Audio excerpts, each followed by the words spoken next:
Let's restore this square together. I first sanded it, and then sanded it, and sanded it more, and then even did some outside. I then taped over it. Did I say I sanded it more?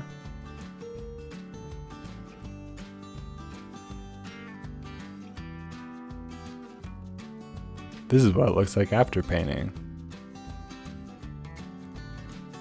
Then I put everything back together.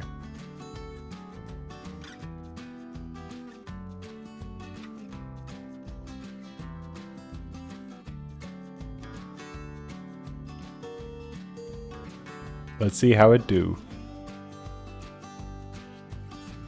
Yep, it can make a line. And it can make more lines.